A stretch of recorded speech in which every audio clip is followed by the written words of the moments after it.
E o deputado Carlos Amorim é o nosso entrevistado. Deputado, prazer tê-lo aqui no Retrato. O senhor que é filho de político, né? Seu pai foi prefeito, inclusive de Imperatriz, médico, e o senhor advogado. Como é que surgiu esse desejo de entrar na vida pública, em participar da vida pública? O nascedouro de tudo isso realmente foi a participação do meu pai na vida pública, né? Ele é um médico pioneiro que chegou à Imperatriz nos anos de 63, 64, veio para a Imperatriz para ficar 2 anos, gostou muito da cidade e terminou ficando até hoje. E teve a oportunidade de ser prefeito de Imperatriz, de 77 a 82. Naquela época, inclusive, houve prorrogação de mandatos, ele ficou 6 anos. E quando ele já era prefeito, eu garoto, eu costumava acompanhá-lo nas suas andanças, nas inaugurações das obras que ele executava, e fui criando afinidade, gosto com a vida pública, até que em 88 eu disputei a primeira eleição em Imperatriz de vereador e fui bem sucedido. Depois desta, disputei mais 2 para vereador, também conquistamos vitórias e fiquei na vida pública até hoje, fui secretário de Estado, né? E hoje, graças a Deus, estamos exercendo, tendo orgulho de ser deputado estadual do nosso estado. Essa experiência que o senhor teve no Legislativo Municipal, ela foi importante? De lá o senhor trouxe experiência aqui para o Parlamento do Estado? Sem dúvida. O fato de ter sido vereador por 3 mandatos consecutivos, 12 anos, isso nos deu um amadurecimento necessário para que pudéssemos galgar uma outra etapa na vida pública, que é exercer o mandato de deputado estadual.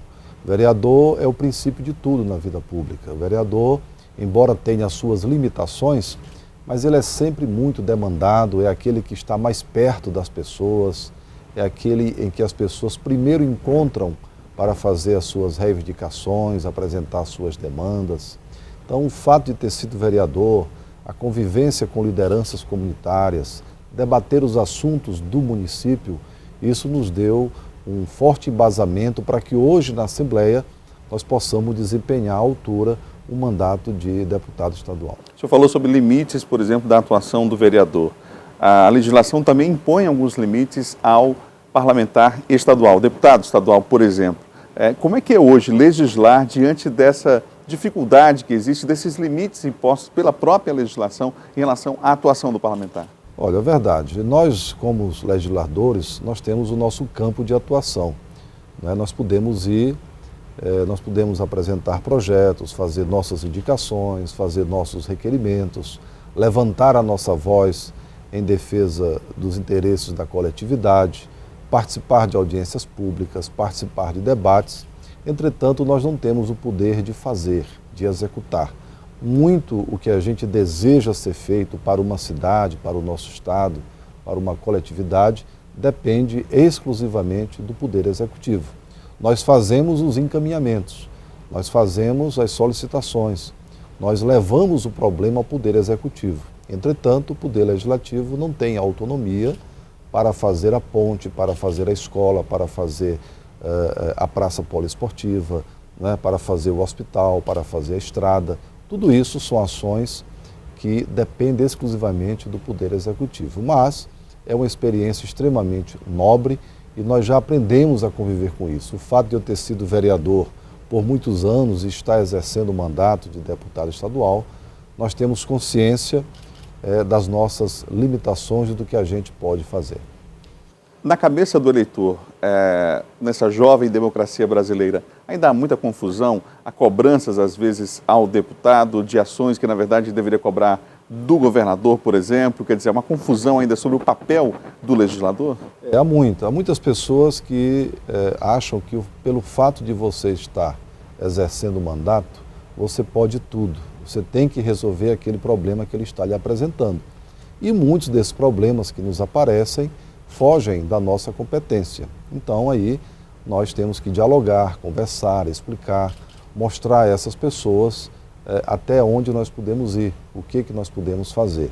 Mas sempre nessas situações, sempre nessas em que a gente não tem o poder de fazer, embora com muita vontade de fazer, nós mostramos a ele de que a gente pode fazer o encaminhamento, de que aquela solicitação dele vai ser levada ao conhecimento do Poder Executivo de que aquela demanda apresentada vai ser cobrada, vai ser acompanhada, para que a solução possa aparecer o mais rápido possível.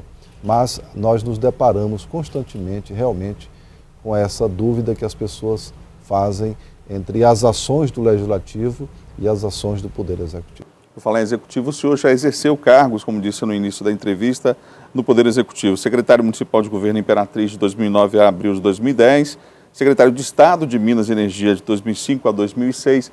Como é que a diferença desses papéis? Como é que o senhor percebe isso hoje na prática, estando aqui no Parlamento? Parlamento esse que cobra, inclusive, e é papel constitucional, inclusive, o Parlamento cobrar, acompanhar e fiscalizar o Executivo?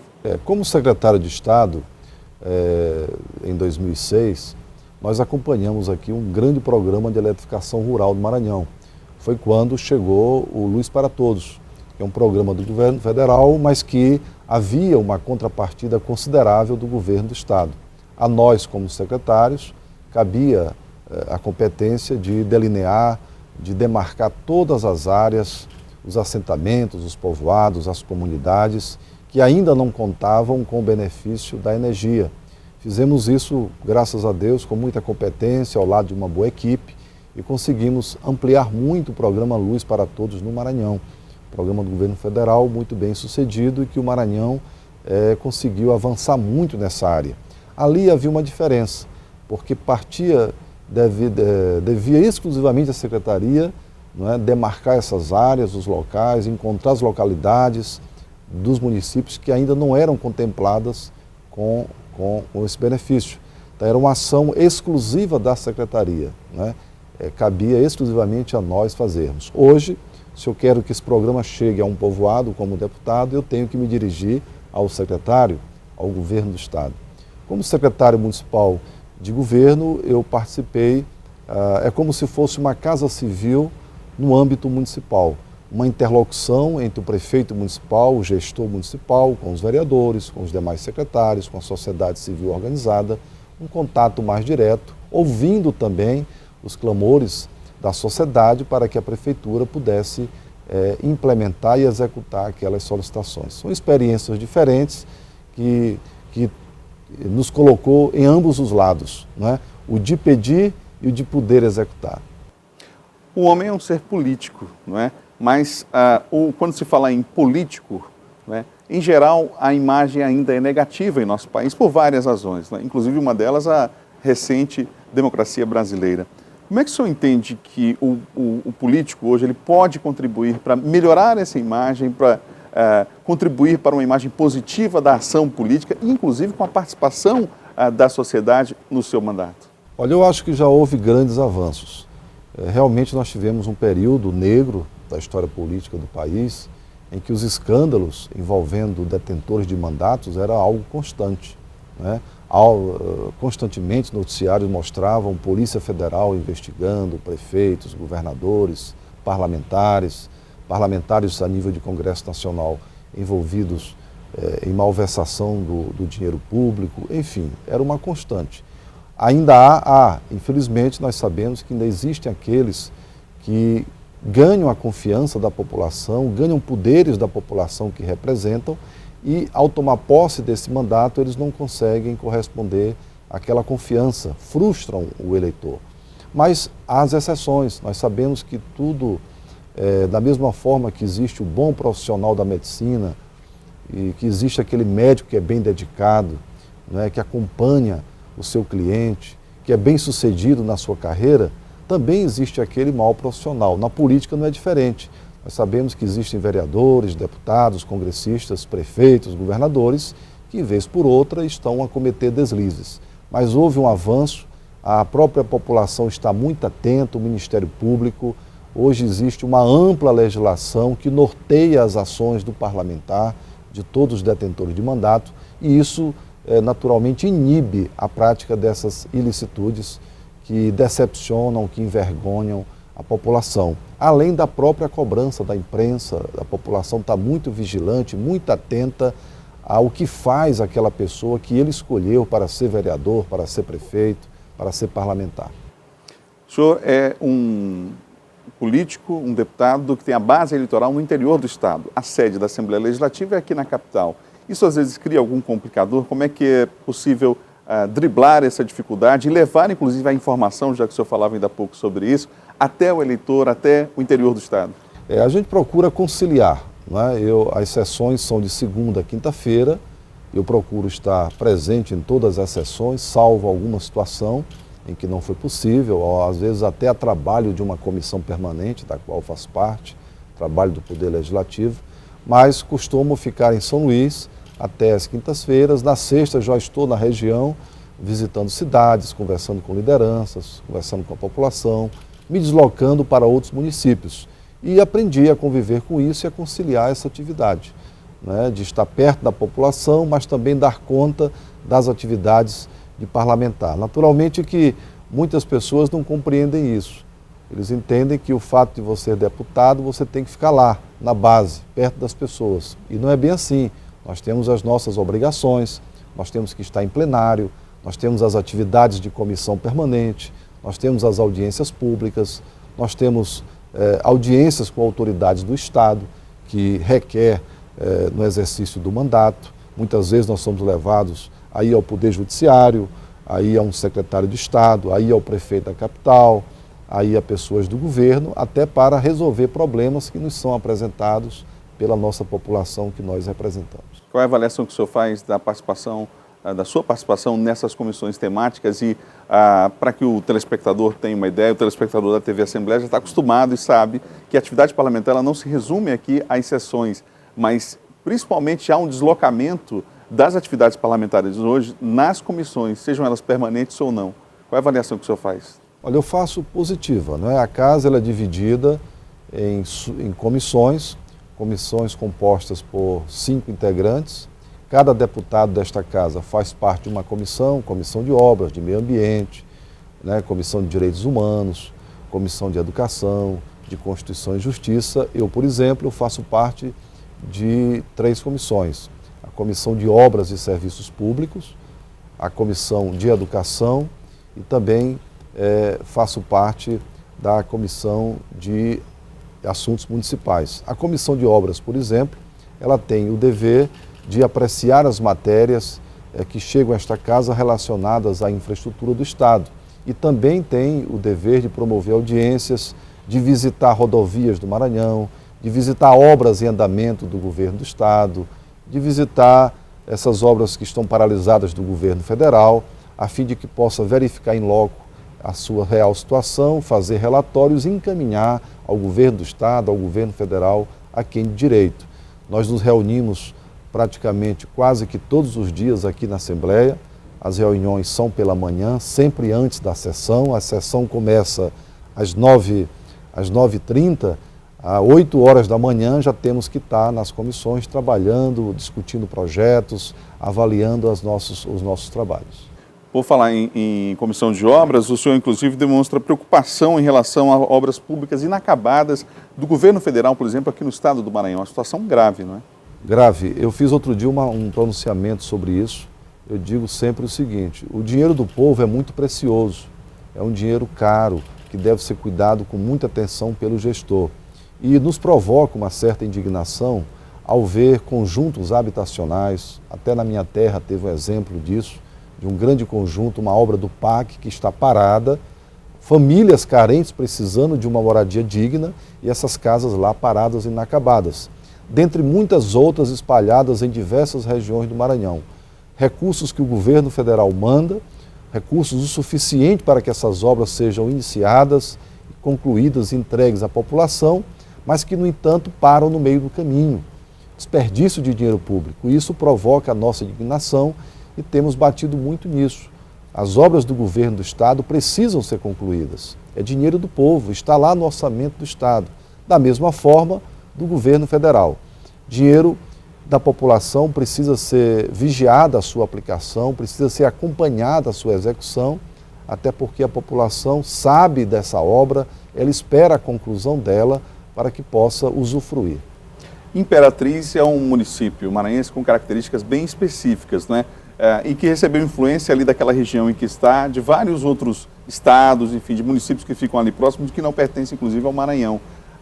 O senhor entende que o tamanho da cidade, né, a segunda maior cidade do estado, e a distância, por exemplo, da capital, isso cria alguns problemas para a cidade de Imperatriz? Imperatriz poderia ter sido vista ao longo da história com outros olhos? Imperatriz é a segunda cidade do estado em população, não é em território, é em população, é em número de eleitores, que tem uma localização privilegiada, mas que exerce, digamos assim, um domínio sobre toda uma região. Ela é uma cidade polo de uma grande região, que faz divisas com o estado do Tocantins e com municípios que dividem com o estado do Pará. Então, por ser a principal cidade da região tocantina, é uma cidade que tem uma demanda muito grande. Na área de saúde, por exemplo, o hospital municipal tem que atender aos munícipes, né, de Imperatriz, mas também as pessoas que se deslocam de outros municípios da região e até desses estados vizinhos. Então, sobrecarregam os serviços de saúde, por exemplo, na nossa cidade. E é uma cidade que deve, por isso, receber investimentos constantemente, do governo do estado, sobretudo. Na área de saúde, por exemplo, nós temos um hospital municipal, que é um prédio alugado pela prefeitura, um prédio particular alugado, onde funciona um grande pronto-socorro municipal e que já está passando da hora do governo do estado fazer um prédio novo, com mais de 300 leitos, para atender as nossas necessidades. Esse é apenas um exemplo das necessidades de investimentos que a Imperatriz precisa, até em razão do que ela contribui para o crescimento econômico do estado do Maranhão. Hoje, o que o senhor diria com a principal dificuldade do município e da região em relação a políticas públicas? A questão da saúde, ela é dramática em Imperatriz. Ela tem sido, inclusive, alvo de debates constantemente em razão dessa grande demanda que é regional. Veja você que nós temos municípios pertinhos de Imperatriz, a 30 quilômetros, a 70 quilômetros, que o sistema de saúde básico não funciona. Uma simples consulta, o município não está proporcionando ao seu cidadão. E a pessoa se desloca de lá para Imperatriz para ser consultada, para fazer um curativo, a mulher para ganhar o neném, para tomar vacinas. São medidas básicas que os municípios não estão fazendo.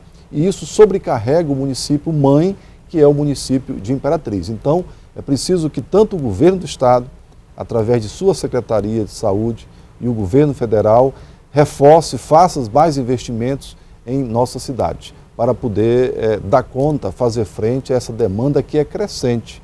Porque nós sabemos que todos os dias nascem pessoas, não é?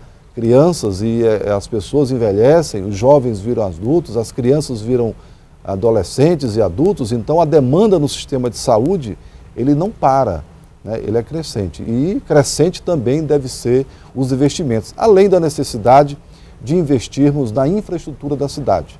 É uma cidade que cresceu muito, se espalhou muito no seu aspecto urbanístico, mas que infelizmente as prefeituras não acompanharam esse crescimento. Saneamento básico, nós temos bairros em Imperatriz, em que todas as ruas praticamente não contam com benefício de saneamento básico. Não há rede de esgoto.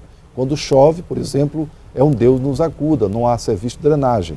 Então são obras caras que precisam ser executadas nos bairros de Imperatriz para que as pessoas possam viver melhor. Não conviver com o esgoto a céu aberto, não conviver com a lama e não conviver com a lama nem com a poeira no verão, que adoece as crianças e a todos da família que residem naquela rua. O senhor foi candidato a prefeito, inclusive, de Imperatriz. Como é que foi essa experiência de lançar o seu nome, a sua candidatura, de contato na rua com a população, a resposta imediata ali do eleitor?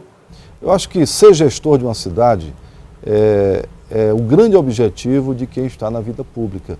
Ser gestor da cidade, ser gestor do seu estado. Eu tive a oportunidade de disputar 2 eleições em Imperatriz para prefeito.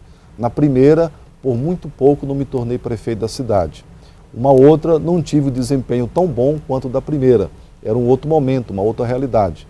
Mas eu desejei ser prefeito de Imperatriz porque eu sei que é possível você, através de uma boa equipe, de forma organizada, planejada, você fazer muito em 4 anos. Levar os benefícios para os bairros, fazer com que as pessoas possam viver melhor, proporcionar um serviço de saúde de melhor qualidade, proporcionar uma educação também de boa qualidade para as crianças e para os jovens que dependem da rede pública municipal de ensino, tratar com respeito os professores, fazer os investimentos na cidade em todas as áreas, para que a Imperatriz possa ser uma cidade mais bonita, mais acolhedora, mais organizada, em que todos possam se tornar melhor. Porque é através do exercício do mandato do Poder Executivo que você tem a grande oportunidade de fazer, de poder fazer. Diferente aqui do Legislativo, que nós estamos sempre a reivindicar para que outro faça.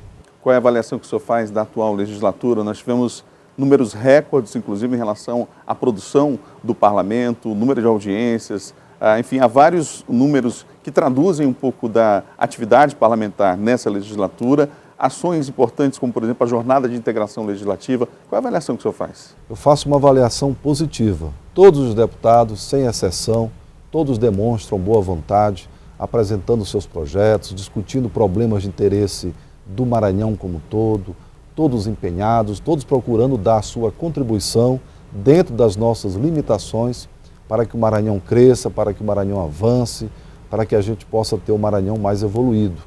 Os deputados, seja através das suas ações em plenário, dos seus trabalhos em comissões permanentes, do seu trabalho, do seu dia a dia, né, como parlamentar, todos procuram corresponder à confiança do povo maranhense. Claro que nós gostaríamos de poder fazer muito mais, de ser mais produtivo, de fazer chegar com mais rapidez aquele benefício que o cidadão espera lá na sua rua, no seu bairro, no seu município.